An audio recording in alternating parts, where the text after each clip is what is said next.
इसलिए पहली विनती है, 2 बार जरा 2 मिनट की लंबी सांस लेकर के घर पे सोचिएगा, हमारा जन्म क्यों हुआ है, हम किस लिए आए हैं इस धरती पे भाई, क्या लेने आए थे और क्या चीज प्राप्त करने की खोज में घूम रहे हो और किन से डर रहे हो, आपके वंशज कौन थे, आपके पूर्वज कौन थे। आप ये इसलिए मत जानिए कि ये बेकार का काम है, इससे कुछ होगा। मुझे बताइएगा कि अगर आपके घर में कोई एमपी बन जाए तो अगली 5 नस्लें उसकी तस्वीर लगा के रखती हैं, हमारे पिताजी एमपी थे, बार बार डराते हैं एमपी थे, अरे वो थे तुम क्या हो। तो ये जो शौक है ना तस्वीर लगाने का, इस तस्वीर को बदल दीजिए। और तस्वीर बदलने से सिर्फ छोटा सा काम होगा कि आप सुभाष चंद्र बोस को सिर्फ पढ़ें, म्यूजियम में जाके देखें और सुभाष चंद्र के नाम से क्या क्या हो जाए, इस फिराक को छोड़ देंगे, बल्कि इस देश में ऐसे हालात पैदा कर देंगे कि जो सुभाष को इग्नोर करेगा उसे आप गद्दी से उतार देंगे। वो ताकत बनने की कोशिश की है, जो सावरकर का अपमान करेगा उसे कुर्सी से उतार देंगे आप। हर आदमी को सावरकर बनने का शौक नहीं है, बनना है तो बॉम्बे में बाल ठाकरे बनो, छत्रपति महाराज शिवाजी बनो, सावरकर बनो। जिस दिन भी इस देश के अंदर ये लोग पैदा होने लगेंगे, इस देश में छोटे भाई का पजामा बड़े भाई का कुर्ता पहने हुए कोई डरा नहीं सकता, कोई नहीं डरा सकता आपको। जिनके पूर्वजों ने डर के मारे, लोगों को पता है क्या कहने वाला हूं, यह बात मैं बार बार रिमाइंड इसलिए नहीं करा था, इसलिए कराता हूं मेरे भाई। आप सब इस हॉल में और इस हॉल के बाहर जो लोग सुन रहे हैं, आपके पूर्वज उस दौर में जब जिंदा रहने के लिए तलवार से सामना करना पड़ता था, वो जब नहीं डरे तो आज आप क्यों डर रहे हैं, किससे डर रहे हैं।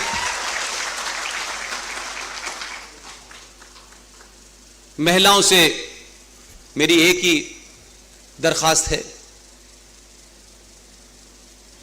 कि मैं मानता हूं किसी भी परिवार में, किसी भी समाज में महिला की जो भूमिका है वो बड़ी ताकतवर है। इन्होंने तो उस वक्त भी ढूंढ लिया था और रानी झांसी एक पूरी ब्रिगेड बनाई थी, उस वक्त भी। उस वक्त की महिलाओं के बारे में सोचिए और आज की महिलाओं के बारे में सोचिए। तब तो ज्यादा हमारे यहां बहुत सारी ट्रेडिशनल चीजें थी, तब लोग चले गए, तो आज क्या दिक्कत है। इसलिए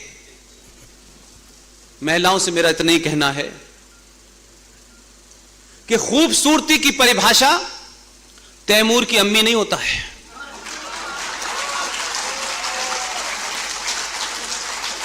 अगर बहादुर और खूबसूरती की भाषा है तो जीजाबाई बनी है। क्योंकि मां के पास वो बच्चा जो झूठ भी बोल के आता है, गलत भी करके आता है, वो मां से सब कुछ बता देता है। अगर मां बहादुर होगी तो बच्चे सुभाष चंद्र बोस बनने से नहीं डरेंगे। और मैं उन पतियों से, उन भाइयों से, उन पिताओं से भी एक बात कहता हूं कि आज मैं उत्तर प्रदेश में, मध्य प्रदेश में, कहां कहां बड़ी सारी चर्चाएं हो रही है, लव जिहाद, लव जिहाद, लव जिहाद की बात हो रही है। और कुछ लोग इस देश में हैं, उन्हें लगता है हर काम कानून से होता है, इतना प्यार करना है, इतना नहीं करना है, ऊपर करना है, नीचे नहीं करना, ऐसे नहीं करना, वैसे नहीं करना। वो उसकी परिभाषा चाहते हैं जज साहब से, और जज कैसे बनते हैं वो सिंघवी साहब ने आपको बता दिया है। मेरा सिर्फ इतना ही कहना है आपसे कि अगर आपके घर में बेटी है और वो बेटी कहीं पढ़ने जाती है, कहीं घूमने जाती है, और अगर वो आपको लौट के ये बताती है कि मैं फला जगह गई थी, वहां गुंडा मुझे एक मिला, उसने मेरे ऊपर ये कमेंट किया, तो एक एवरेज हिंदुस्तानी की परिवार की प्रतिक्रिया क्या होती है? तुम उधर गई क्यों थी?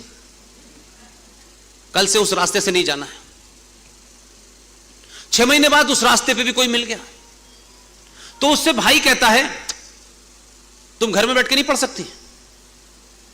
वो जो लड़की है वो भी इसी समाज की है, वो अपने भाई की अनकॉन्शियस और पिता की लाचारी और कायरता को देखती है कि ये भाई जो 75 प्रकार से बाल बनाता है, 75 प्रकार से कपड़े पहनता है और सुबह से लेकर शाम तक मोटरसाइकिल पे घूमता है, इसको जब मैंने अपनी रक्षा की बात की तो इसने रास्ता बदलने की बात की। इसमें इतना पुरुषार्थ नहीं था कि जिसने मुझे छेड़ा है ये उसे छेड़ देता। इसलिए उसमें कायरता पैदा होती है और वो ये डर लगने लगती है कि मैं इस परिवार के ऊपर बोझ हूं जो मेरे मान सम्मान को भी नहीं बचा पाता। और वो कायर बाप सिर्फ तर्कों की शिक्षा देकर के अपनी उस जिम्मेदारी से भागना चाहता है। वो भाई जो बड़ी बड़ी बातें करता है लेकिन अपनी बहन की इज्जत का चैलेंज नहीं करता। और एक दिन वो ये समझ जाती है कि इस परिवार के पुरुष मेरी रक्षा नहीं कर सकते, तो उसे फिल्मों में जो नजर आते हैं कैरेक्टर, फिर वो कैरेक्टर पंचर जोड़ने वाला क्यों ना हो वो उसके साथ चली जाती है। जिस दिन सनातन हिंदू समाज का भाई और पति बाहुबली की तरह उसकी बहन, उसकी पत्नी के कंधे पे हाथ रखने वाले का हाथ नहीं गर्दन काटेगा, उस दिन सब ठीक हो जाएगा।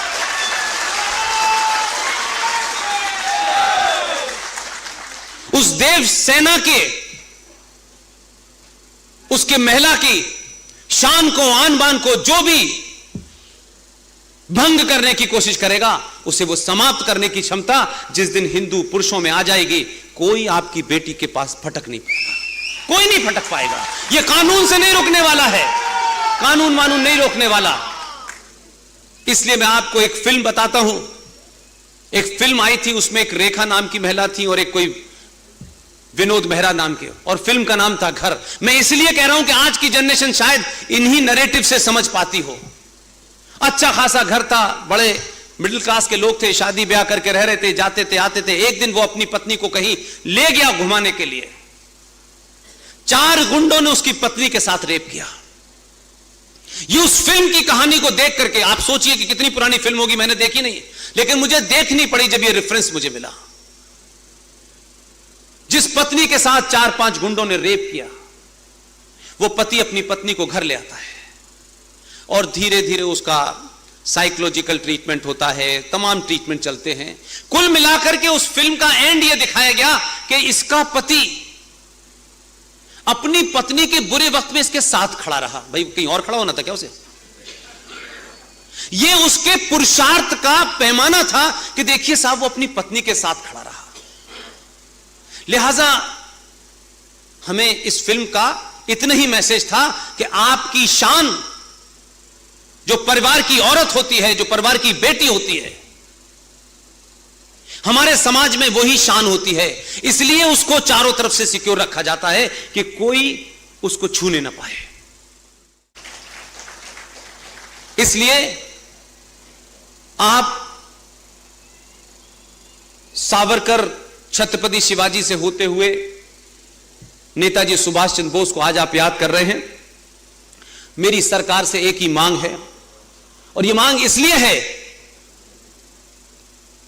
कि मैं नहीं समझता कि जिस राज्य के अंदर सुभाष चंद्र बैसा जैसा जोशीला आदमी हो, इतना पुरुषार्थी आदमी हो, जिसने सत्ता को लात मार दी हो, जिसमें इतनी हिम्मत हो कि दुनिया की पावरफुल एक हुकूमत, जिसकी हुकूमत में सूरज नहीं डूबता था, अब सूरज निकल नहीं रहा,